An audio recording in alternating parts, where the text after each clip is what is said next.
So you're muted.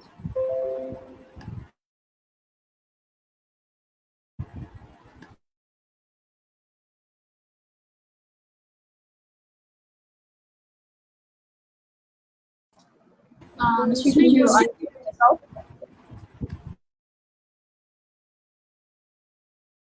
I'm sorry about the technical difficulties we are having, so I will start over again.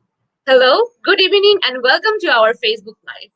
This is Onusri Chakraborty, and now you are watching the second episode of our 4-episode seminar series, New Decades, Worst Problems, Climate Change, and Disease Outbreaks.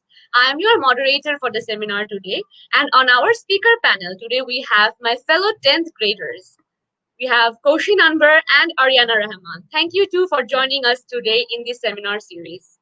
Thank you to our dear audience for tuning into our 40-minute second episode. And we assure you that it will be worth your time. Thank you, everyone. First of all, a really big thank you to our honorable sisters, our principal, Sister Virginia Asha Gomez, for allowing us a platform to voice our concerns for the environment through the seminar and, of course, through the club. Second of all, but with no less importance, all our teachers were so encouraging in every step of the day. We thank you for our every word. We also express our heartfelt gratitude to our streamer and poster designer, Yasa Zahim. And for some of the wonderful graphics, we also thank Samara Elin. Last but not in no way the least, we are really thankful for our behind-the-scene members, which include our wonderful team consisting of Samara, Nashit, Yasa, and Sai. Last episode on New Decades, Worst Problems, Climate Change, and Disease Outbreaks, we had our pilot episode where we had some 10th graders like Shinin and Shafat, along with myself, discussing on a surface level the delicacies of the threads meshworking to the tapestry of challenges that are expressed as more visible problems, diseases. And like last time, we look forward to an exclusive 15 minutes of interactive question and answer where we answer your questions.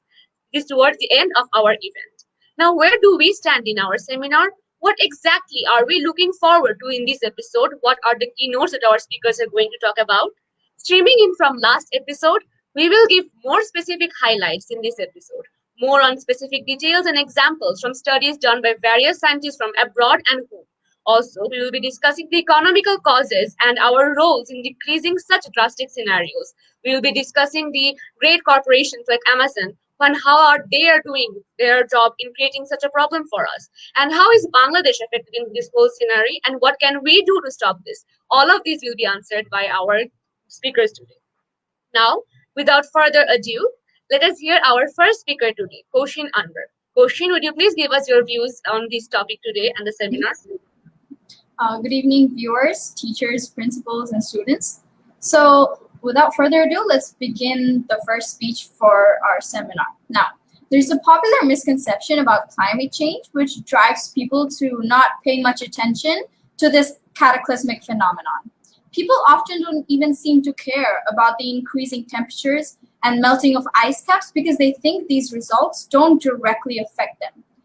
But also catalyzed by political parties such as the Republican Party of the United States, people's attention to problems like climate change, global warming, and increasing temperatures gradually decreases.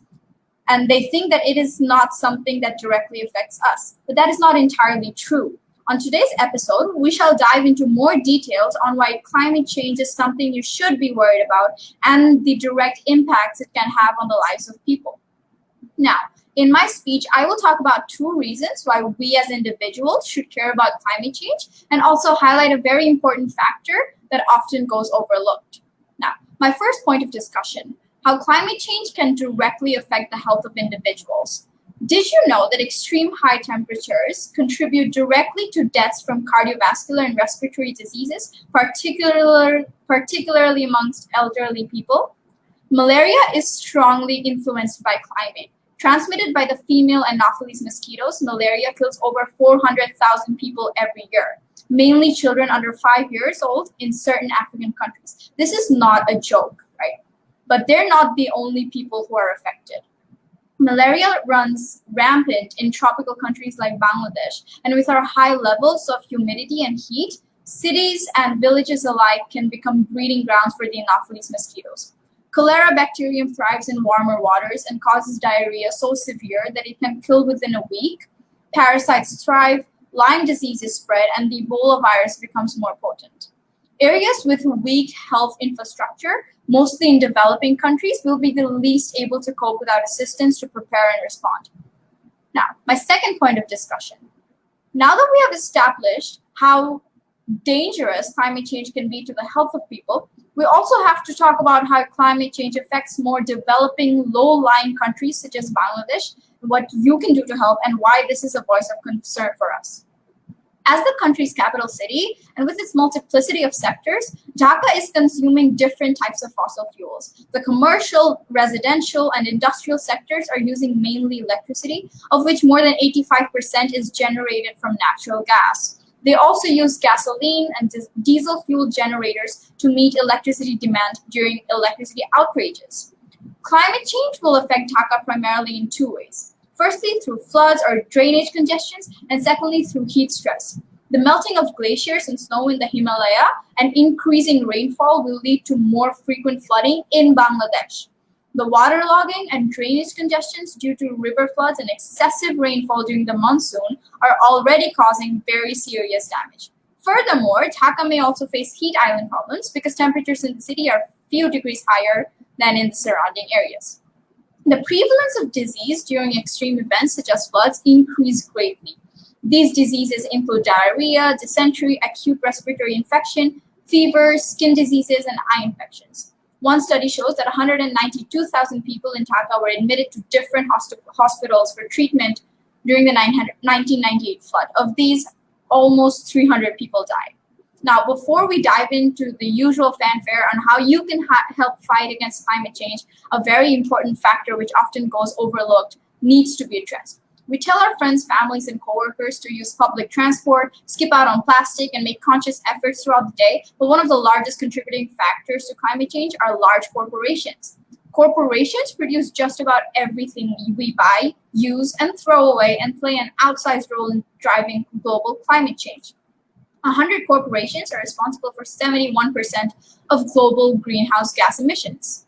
And presenting the crisis as a moral failing on the part of individuals is nothing short of malpractice and coercion. So it is incredibly important to acknowledge and address these factors and make sure you do not increase demand for these products. The moment in time we collectively come together and condemn the use of so much plastic and metal is when we get these industries to stop producing as much.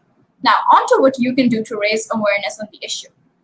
First of all, speak up. What's the single biggest way you can make an impact on global climate change? Talk to your friends and family, and make sure your representatives are making good decisions by voicing your concern, whether it be via social media or better yet, directly to your elected officials. You send a message that you care about the warming world.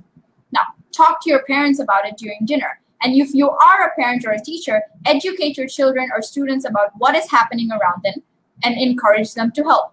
Secondly, actually eat the food you buy and make less of it meat. 10% of global energy goes into growing, processing, and packaging and shipping food. And 40% of that food ends up in landfills. So if you're wasting less food, you're likely cutting down on energy consumptions.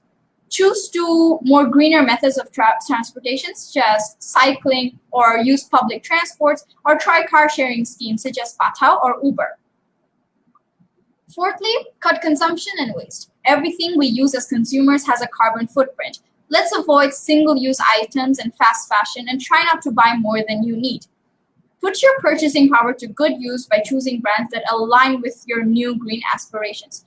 And by minimizing waste and spreading awareness about this issue, let brands know if you think they are using too much packaging, because some of these brands do take customer feedback very seriously. So to all these reasons, let's give our undivided attention to this problem and make sure that it gets mitigated as soon as possible for future generations. Over to you, Anusri.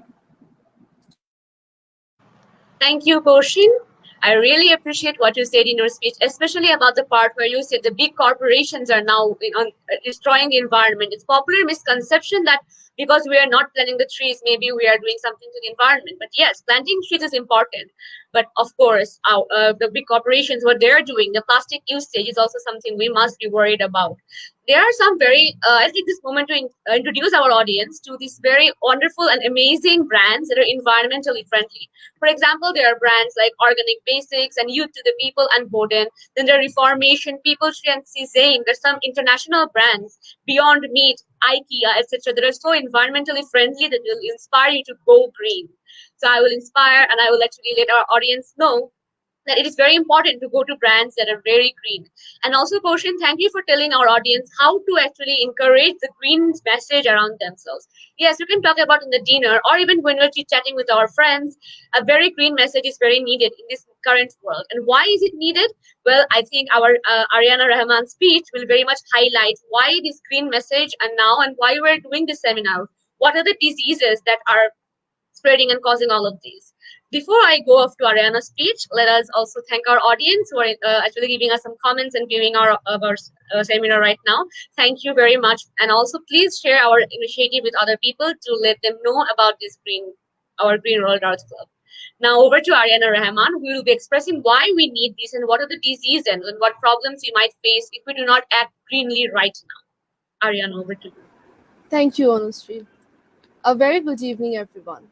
The inevitable crisis of climate change and its repercussions is something that majority of the people in this world still chooses to ignore even today. One of the major consequences of climate change is its detrimental effects it has on disease outbreaks and thus on the lives of people in our society. Each environmental change activates a new danger along with the problems that it creates around us. For today, I shall be talking about one specific and extremely important topic: how climate change is melting permafrost soils and ice glaciers that have been frozen for thousands of years. And as they are melting, they are releasing ancient viruses and bacteria that had laid dormant for millions of years and is very harmful to us right now. In August 2016, in a remote corner of Siberia, a 12-year-old boy died, and at least 20 people were hospitalized after being infected by anthrax, a serious infectious disease caused by the gram-positive rod-shaped bacteria found deep in soils of mostly permafrost, a layer of frozen soil. The theory is that over 75 years ago, a reindeer infected with anthrax died and its frozen carcass became trapped under permafrost. There it stayed until a heatwave in the summer of 2016 when the permafrost thawed. This exposed the reindeer corpse and released infectious anthrax into nearby water and soil and then into food supply furthermore. More than 2,000 reindeer grazing nearby became infected, which also led to the natives being infected. As the earth warms, more permafrost and ice glaciers will melt. Under normal circumstances, superficial permafrost layers about 50 centimeters deep melt every summer. But now, global warming is gradually exposing older permafrost layers. Frozen permafrost soil is the perfect place for bacteria and viruses to remain alive for very long periods of time, perhaps as long as a million years, as they are very good preserver of microbes and viruses because they are cold, there is no oxygen, and it is dark, says evolutionary biologist Jean-Michel Claverie. That means melting ice could potentially open up Pandora's box of diseases. The temperature in the Arctic Circle is rising quickly, about 3 times faster than the rest of the world.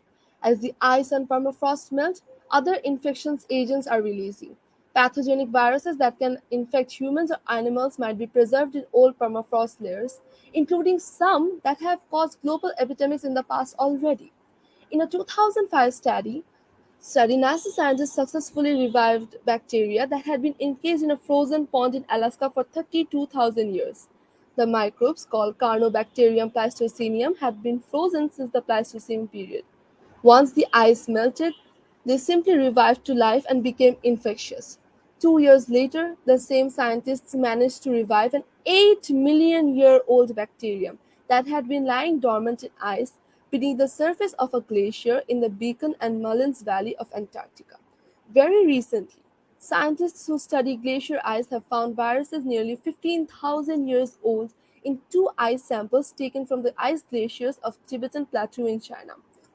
Most of these viruses survived because they had remained frozen and are unlike any viruses that have been catalogued to date. These glaciers were formed gradually, and along with dust and gases, many viruses were also deposited in that ice, says microbiologist Ji-Ping Zhang. What's more, global warming does not have to directly melt permafrost or ice to pose a threat anymore, because the Arctic Sea is already melting the north shore of Siberia, and this has made it very easily accessible by the sea. As a result, industrial exploitation, including mining for gold and minerals and drilling for oil and natural gas, is now becoming profitable. At the moment, these regions are deserted and the deep permafrost layers are left alone. However, these ancient layers could be exposed by the digging involved in mining and drilling operations. If viable variants are still there, this could spell disaster.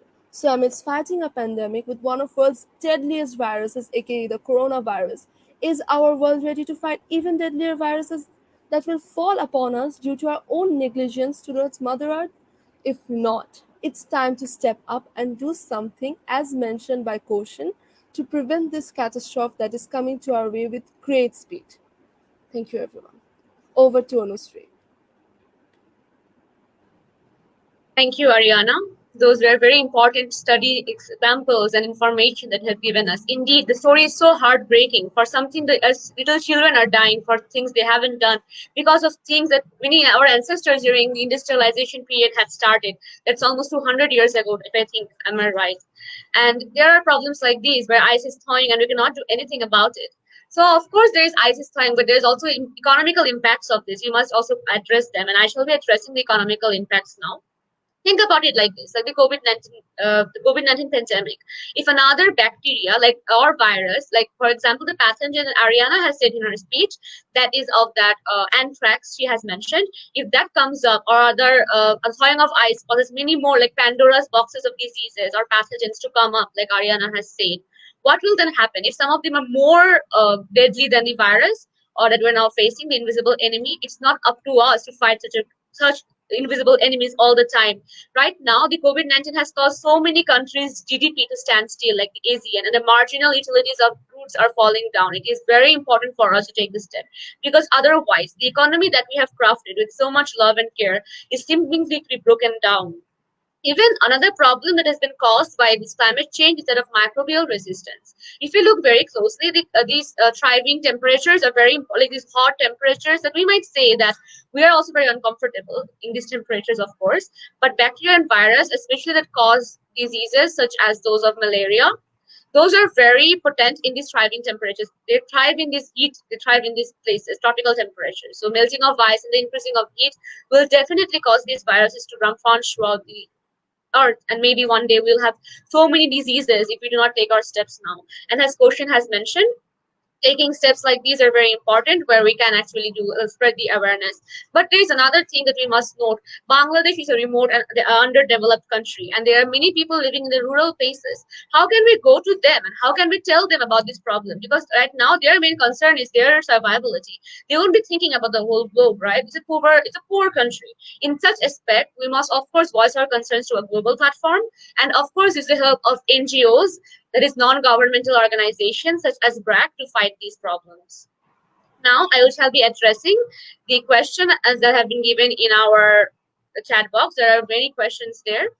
First of all, there's a question by Zuhair Zahid, who has asked us, do you think that Dhaka will primarily be affected by climate change?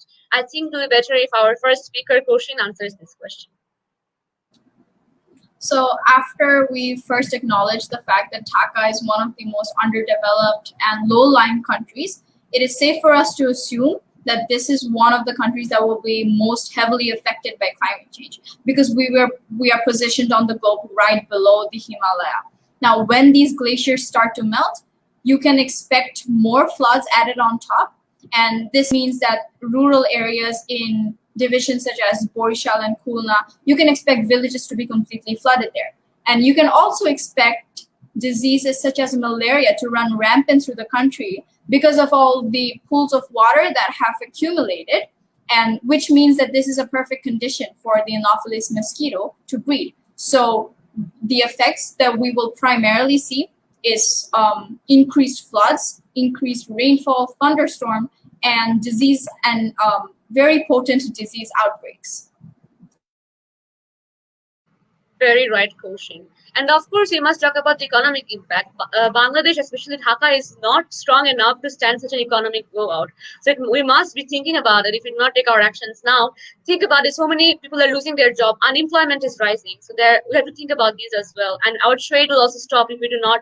Raw materials costs will be rising. Firms will be experiencing losses. Living standards will fall, and hence economic growth will be hampered. Ariana, would you have something to say to this question? Mm, Climate change will affect Dhaka such that Bangladesh is a delta. There are places, low-lying areas in our country. Those areas will be flooded and will become inhabitable, and the population of Dhaka will increase, making Dhaka a difficult place to live. And Dhaka is our capital. We need to consider to make it a better place to live instead of having to see it deteriorate because of climate change. Yes, Ariana, our Dhaka is so beautiful to us. It is beautiful if we make it beautiful. And through our green steps, we must work hard to make it beautiful.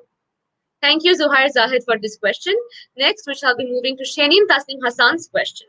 How is Bangladesh going to be affected due to climate change, and how can the citizens make a positive impact? So, Koshin, I think before moving on to your answer, I might say that Bangladesh is good. We have already answered this through the Dhaka's aspect, how Bangladesh is going to be affected by climate change. There are economical aspects, there are ecological aspects as well. There are aspects where disease is so hard for us to manage. And how can the citizens make a positive impact? I think Koshin's speech was very much well oriented to suit this answer, but I will still go to Koshin to make a more highlighted point on this.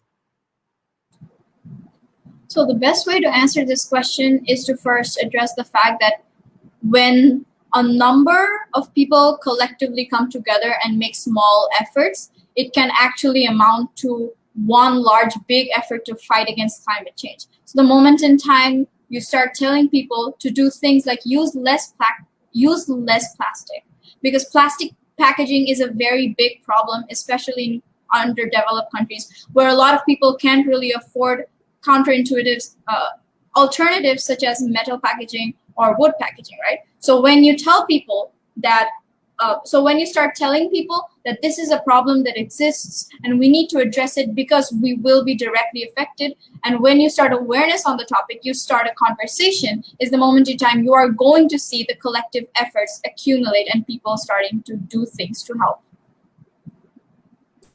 Yes, Koshin, as the famous saying goes, united we stand and separated we fall. We must remember that if all people come together, indeed we can make a change. If one teenager similar to us, Greta Thunberg, can voice her concerns so well, why can't we, all of us come together and voice our concerns? Ariana, would you say something to this question? I think the littlest that our citizens can do affect a great deal. Even if one citizen goes out to plant one tree, and if every citizen does that, our Bangladesh will become much greener and a better place to tackle climate change, I believe. Yes, Ariana. Right now, these rooftop gardens are very popular in Dhaka city, and these are very important as well. And I like the popularity that everyone is planting trees in their balconies, in their rooftops. It is so beautiful to look at. It gives the eyes the soothingness, and also we are also enjoying the fresh air. But of course, there are problems. The water accumulation may occur, and we must learn how to adapt to this, of course, and make our situations efficient and make our adaptations more possible. And next, we have a question from Samara Ealing. Samara Eileen has asked, what are the diseases that are more likely to threat Bangladesh due to climate change? I think in our seminar today, Ariana was the one who has more addressed the biological aspect. So I'll be referring this question to her to answer what are the diseases that might affect Bangladesh due to climate change. Ariana, could you please express your views? First of all, we need to address the fact that viruses and diseases spread. Anywhere in this world, any virus comes up or any bacteria comes up and spreads a major disease, this will come to Bangladesh eventually, whether it be the anthrax or any thing like malaria that will be affected by the climate change, or heart diseases that will be affected when temperatures rise due to climate change, and other diseases that we do not know, they will come to Bangladesh because this is unavoidable to us. Yes, Ariana. Tropical I know you are very right. Tropical diseases like malaria, these are breeding very fast, right? And flood will accumulate more water. And I think that these diseases will threat Bangladesh in more than one way, right? Because think about it, we cannot cope up with so many diseases coming up. Our health sector will suffer and will be tested beyond its limit. So, Koshin, would you like to add some answer to this question as well? Yeah, well, it's I completely agree with Ariana here when she talks about how these viruses and diseases already exist, but how increasing temperatures actually catalyze the spread of these diseases, such as malaria, floods, whatnot, because of how they provide favorable breeding grounds for these bacterium to grow. And a few diseases that are actually going to have a very exacerbated effect on countries like on countries like Bangladesh is we're talking about cholera, we're talking about diarrhea, we're talking about parasites thriving, Lyme disease, and we're talking about in countries like Africa where the Ebola virus becomes more potent. Very right, very right. Now we have a question from Prothom Mitro who has asked us, how has climate change exacerbated the already detrimental socio-economic impacts of COVID-19 and contributed to the rapid transmission of the virus? I think I shall be answering the first part to this question. Now, COVID-19 pandemic is far more than a health crisis, right? It is affecting societies and economies at their core. While the impact of the pandemic will vary from country to country depending on their economic status, it will most likely increase poverty and inequalities at a global rate, making the achievement of our economical targets even more urgent and even more harder to reach. Assessing the impacts of COVID-19 crises on societies, economies, and vulnerable groups is fundamental to inform that and tailor the responses of governments and partners to recover from the crisis and ensure that no one is left behind in this effort. Without urgent socio-economic responses, the global suffering will escalate, jeopardizing lives and livelihoods for years to come. I mean, if the economy is now downfalling, how in our next generation will be surviving, right? Immediate development responses in this crisis must be undertaken with an eye for the future. Development trajectories in the long term will be affected by the choices countries make now and the support they receive. In fact, the socioeconomic is very high. The schools are closed down. We are receiving online classes, and 4.3 million, over 4.3 million confirmed cases and over 2,900 deaths. It's huge. The effect is, of course, huge. Economically, all the GDP standing still, and socially, we are not at our homes. And of course, the mental health of people over the world has suffered detrimentally due to quarantine. Can you imagine children and young adults of 18, less than 18 years of age, sitting at home and sitting alone at home is actually very difficult, right? Without any school, that is something that people need to think about right now, and it has, of course, helped in transmission of viruses. People are not actually, they cannot even stay in the home anymore. It's very difficult to stay in our home for so many days. They're going out of their ways, going like they're giving no care to the health aspects that the World Health Organization and other organizations are warning about. They're going without the mask. I mean, we should be taking care of what we do, even if we are so broken down by the state our earth is in right now. Koshin, could you please access more to this question? So when you're talking about climate change combined with COVID-19, I think this is really a division of priorities, right? Because when we have two crises on hand, we actually have to make a decision, a conscious decision, and try to balance one and leave the other. So the ways in which climate change has exacerbated COVID-19 is this shift in priority, right? Because when we are busy dealing with this global pandemic, it is very easy to forget about the other pandemic. It is very easy to forget about the other underlying problems that have begun to resurface because of this shift in priorities. And because of the change in temperatures, because of how it has affected so many nations economically, it actually has worsened conditions for low-lying countries like Bangladesh. It has worsened for countries that do not have billionaires like Elon Musk pledge for us and create funds for us and donate billions of dollars to help these causes. Very right. So we must keep our ideas right now and our focuses and our targets very clean and clear cut as we are achieving what we're right now. Right now, we have so many questions that they are very overwhelmed by the response we're receiving. So thank you, our dear audience, for such overwhelming questions and responses. And now we are going to our next question. There are so many questions, but we shall be trying to answer all of them. Please don't be disheartened if you cannot answer all your questions within our time limit. Of course, we will be answering your questions either in the next episodes or through our Facebook page in our comment box. So right now we have another question, and this question is from we have a question from Bashar Praveen Chuma. She has asked, is it just diseases caused by microbes coming out of thawing ice, or even diseases, as mentioned in episode 1, spreading more due to animal interaction? Thank you for your reference back to episode 1. It really means us a lot that you have watched all our episodes and following it in a sequence. So I shall be giving a few light to our new audience today who have not watched our episode 1. In episode 1, Shenin and Ayan Shafat talked about one particular type of disease called zoonotic diseases that spread from humans to animals and vice versa. And these are very fatal because right now animal interaction is increasing, right? Even look at the distance between you and your neighbor. There is literally no distance between our places. So what can we do to stop this? Because animal interaction right now in the modern city with increasing population is not really possible. So it is not just the diseases caused by microbes coming out of thawing ice, also the destruction of habitats, the destruction and negligence of ours towards all these climatic diseases. It is because of all these things that the diseases caused by microbes and the animal interactions, both of them are causing problems in our lives right now. Ariana, would you like to add something to this question? Even if we do not have diseases such as mentioned in episode 1 from the thawing ice, but we have to agree to one fact that the thawing ice will release viruses. These viruses these viruses will one day come in contact with the diseases mentioned before and create even stronger viruses or microbes, and that can be even more harmful for us than we can ever imagine. Very right. So it's very harmful us, and we cannot actually imagine the scale right now. It is beyond our scope to imagine the scale. We also have a question, another question from Zuhair Zahed, and I'm addressing this question because it's very important to the discussion we're having today. It is related to what Koshin and I had previously mentioned, the diseases or the extent that of the climate change and who are worsening it, the big corporations. Zuhair Zahid has asked a very important related question. Are big companies like Amazon that work mostly on shipping affecting climate change?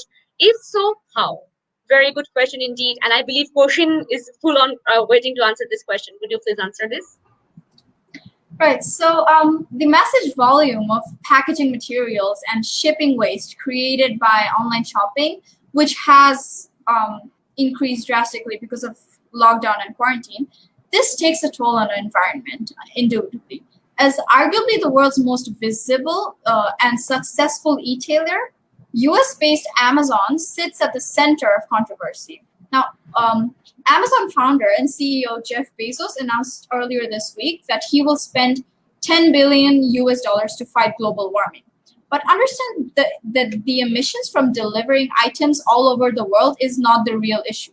I mean, Elon Musk is soon going to make an electric pickup truck, right? The real hypocrisy of Amazon, and therefore Bezos' gesture, is that its business model relies on overconsumption. So no matter how many dollars he pledges to fight against climate change, no matter how many big grand gestures he uses to mask the fact that his company is one of the most leading factors towards climate change, towards increased garbage, towards global warming, this is what is truly destroying the earth, right? Which is the model of his business. So it is very easy for it's very easy for the hoi polloi to see gestures such as this and think that he is saving us because he's donating such large amounts of money. But we have to be able to tell which of these gestures is a facade and which of these gestures are actually going to help us. So I think it's very important to address that it is the model of his business, which is encouraging overconsumption rather than these gestures that are actually affecting climate change. Very right question. In fact, I don't want to raise any controversies here, but there are some rumors about how Amazon is going on in its business, how it is treating its workers. I think there was some Ashokal Patriotic Act had mentioned this in one of their episodes, and how Amazon is actually affecting not only the climate change, but also negatively its workers' health. But we're not going into that right now. We are focusing on the climate change aspect. You are very right. Right now, we have a question from Nazneen Sultana in the comment box. She has asked, and I thank you for the question, in the context of traditional Bangladesh and all the superstitions it brings, how can we spread awareness to more remote areas of the country? Thank you, Nazneen Sultana, for this very important question, because right now in Bangladesh, yes, Bangladesh is a developing country, underdeveloped country to be in fact. If we are more realistic, much of our citizens live under the, let's say, they live under the poverty line, and they also are uneducated. Literary rates are very low in the country. So, what can we do to spread the awareness about this? Because right now it's very important that everyone knows about the green mission that the city dwellers are achieving, but the rural people, they don't know about it. What can we do? So we can actually help NGOs, like that is non-governmental organizations like BRAC and other like very many organizations in Bangladesh. We can help them to and their mission that can help to spread awareness. We can actually we can now internet is available everywhere, and as Kushan had mentioned, social media is the platform to go all straight about this. And there's superstitions, of course, in the country, and with education, superstition can stop. So you have to promote education in the country, to help the government and NGOs in their achievement, because educated mother will also have educated child. An educated child can help many educated children together brings up a strong generation. Education is a way to spread awareness, because when people know about the basics of ABCs and the basics of why climate change is bad, they will also have the urgency to work towards it. So we must do that. And if we actually promote green planting and everything and green agriculture, like the green revolution of Bangladesh, the government has undertaken, that we learn in our Bangladesh studies, all these green revolution things, they must also be done in a more efficient manner. Now, Bangladesh is very high up in green revolution, but there are problems with irrigation that we must address, like arsenic poisoning. These things are needed to be given more awareness of. So more schooling by ACI and other companies, they give on YouTube on how to use their certain green products. So these have to be spread far and wide. Now we have less than 4 minutes, and we want to actually sum up and take not more time, but we might go a bit beyond our time limit to answer all these questions. We have a question from Tiyasha Chakraborty, who has asked us, water level of oceans is rising up. How are you going to address these as future responsible citizens? Thank you, Tiyasha Chakraborty, for this question. Ariana, would you please answer this question? First of all, before addressing the fact water level of oceans is rising up, we need to understand that every time the temperature of our earth increases, more ice melts, more water will rise up, and it cannot be undone. It can never be undone. So what we can do is invest our money, our strength, to places, low-lying areas most importantly, so that there can be places, so that we can build houses or schools on low-lying areas in such manners that the flood does not affect them. Like we have seen houses in many areas that have been made on bamboos and wood and are made in such a way to support themselves from flood as they live in low-lying areas.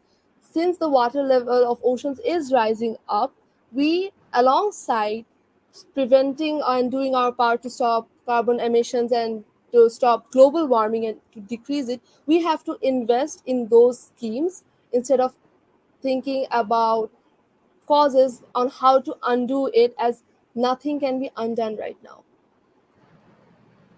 Very right, so very right. So, Ariana, nothing can be undone now. We have already done the damage, and we must now take up our responsibility to fight these very well.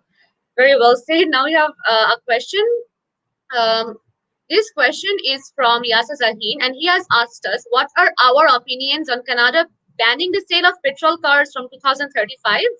Should other countries adopt these as soon as Canada did, or is it too early? I think it is too early, because right now there are many countries in the world which are underdeveloped or developing, and banning petrol cars, it is not possible for everyone in that country to afford electric cars, or every country to access electricity in that way. Because in Bangladesh there are many areas right now which need 24-hour 24/7 electricity supply already. So banning the petrol car would be actually an economic downside.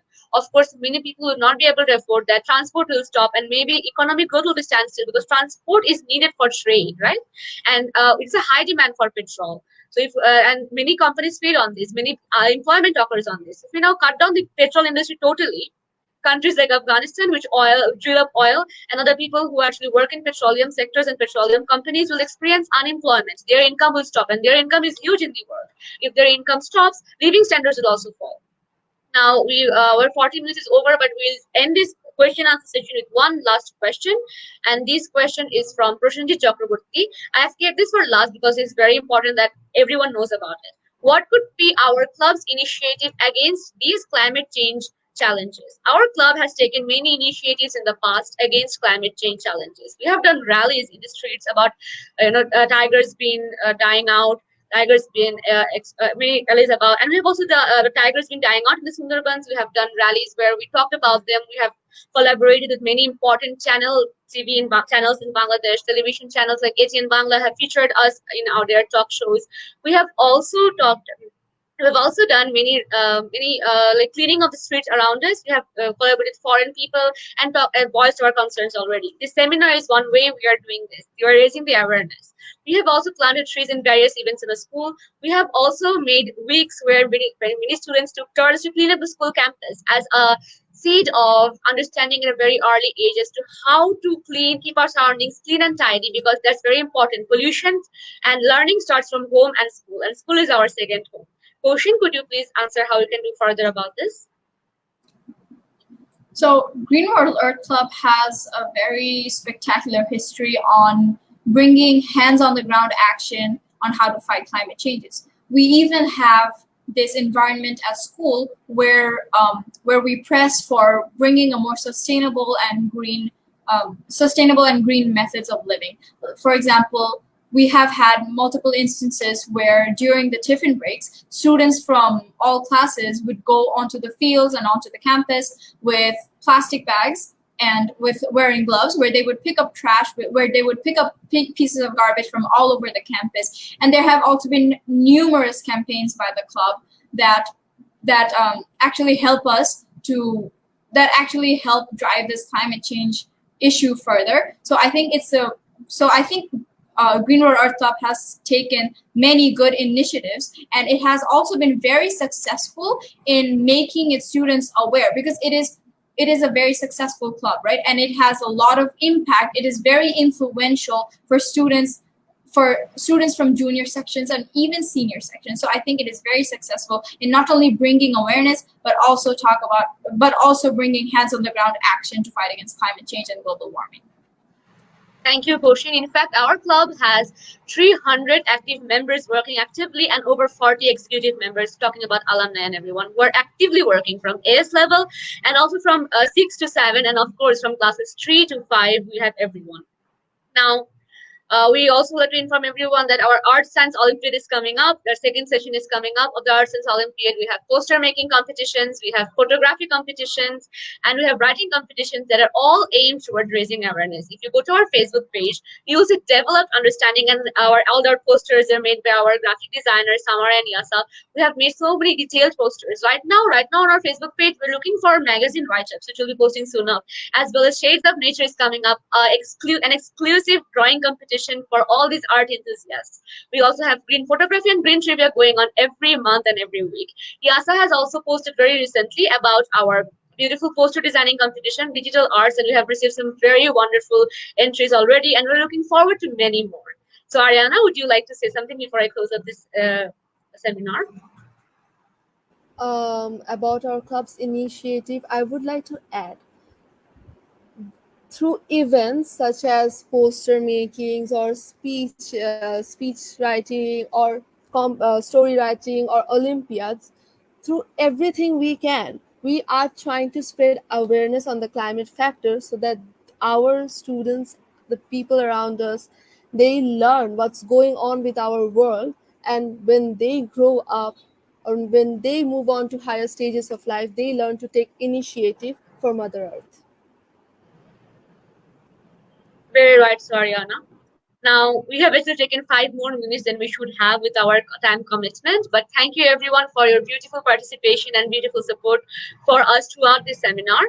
Before we end, of course, another time, our heartfelt gratitude to everyone involved behind the scenes, on the camera, and even everyone who are not present maybe in the backstage, but actively working in the comment box or in the group chat to give us the hype for the events and to prepare us for everything to come.